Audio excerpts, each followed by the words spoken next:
how to get McDonald's employee discount on the app.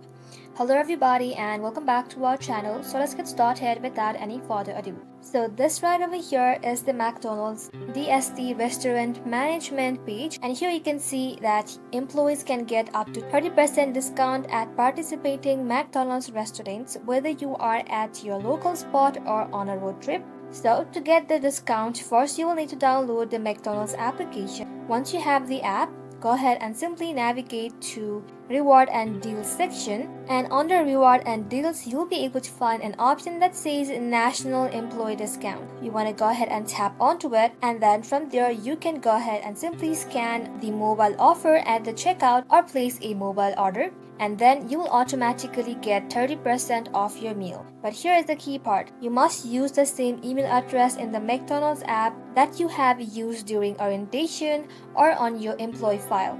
If the emails don't match and the system won't recognize you as an employee, the discount won't apply. So if in case you would like to update your email, contact your manager or the corporate office using the number listed in the app. And that's it guys, those are the steps to activate your McDonald's employee discount. Thank you all for watching the video till the very end, and stay tuned until our next upload.